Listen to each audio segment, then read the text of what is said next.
केवल राम जी महाराज बहुत ही गरीब परिवार से थे, पर संत से भी थे। उनके यहाँ संत मंडली आई, पवाने के लिए कुछ स्वाभाविक था ही नहीं। कई लोगों के पास गए कि हमें उधार दे दीजिए, हमारे यहाँ बहुत सगे रिश्तेदार आए हैं, हम आपको जल्दी ही मेहनत करके निपटा देंगे जो उधार लिया। पर किसी ने उधार उनको नहीं दिया। एक जो सेठ धनी था, उसने देखा कि बहुत आवश्यक इनको है और ये हमारा काम कर सकते हैं, तो उन्होंने कहा हमें एक कुआं खोद करके दे दो, उससे हम जल की व्यवस्था अपने सिंचाई आदि के लिए करेंगे, जितना आप कहोगे भोजन हम दे देंगे। तो कहा ठीक है जी, आप हमारे आए हुए भगवत प्रेमी महात्माओं के स्वागत के लिए व्यवस्था कर दो, जो आप सेवा कहोगे हम कहें। हाँ, बस हमें कुआं खोद के दे दो। खूब घी बूरा आटा सब लेके गए, अच्छे से पकवान बनाए, भगवान का भोग लगाया, संतों को पवाया। एक दो दिन संत मंडली विराजमान रही, फिर वो पधारे, पत्नी सहित ये दोनों महापुरुष सेठ के पास गए। आज्ञा करो, क्या यहाँ कुआं खोदना है? जगह बता दी। कुआं खोदना, एक फावड़ा मारते राम, पत्नी तसला उठाती रज का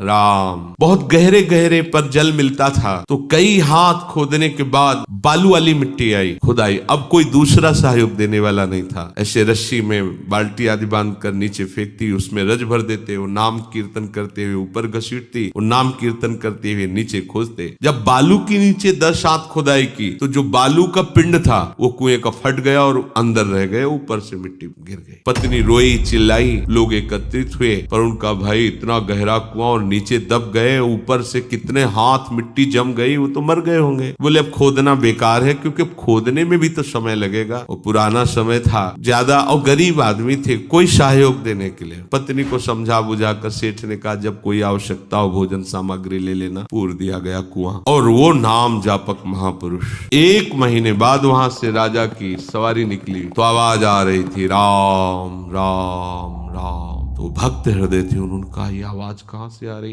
तो उनके अंग पार्षदों ने तत्काल खोज की, आवाज की, तो बोले महाराज ये आवाज यहाँ से आ रही। तुरंत उस नगर के लोगों को बुलाया गया। हाँ, बोले यही कुआं था, इसी कुआं में तो दब गए हैं केवल राम जी। पूरी घटना बताई, तो उन्होंने तत्काल आदेश किया राज सैनिकों को तत्काल मिट्टी हटाई जाए। 1 महीने बाद मिट्टी हटाई गई। जैसे जैसे वो मिट्टी वो तो राजा है, उनके लिए कोई बड़ी बात थोड़ी। हजारों आदमी लग गए आज्ञा पर। जब वो बालू की मिट्टी हटी है, तो जहां केवल राम जी बैठे थे वहां गुफा बनी हुई थी, एक भी बालू का कण भी झड़ के नीचे नहीं गिरा हुआ था। और जब खोले गए तो देखा समीप निर्मल जल का घड़ा और सुंदर भोग प्रसाद ताजा उनके पास, और आराम से नाम कीर्तन कर रहे थे। पर ऐसे होने की जगह नहीं थी। 1 महीना हो गए थे, झुके झुके टेढ़ी हो गई थी थोड़ी मेरुदंड। उनको निकाला गया। राजा आश्चर्यचकित होकर उनके चरणों में गिर गया। ये कैसे हुआ? बोले मुझे कोई कष्ट नहीं था, प्रतिपल मेरे भगवान वहां दुलार कर रहे थे और भूख मिटाने के लिए सुंदर भगवत प्रसाद मिलता।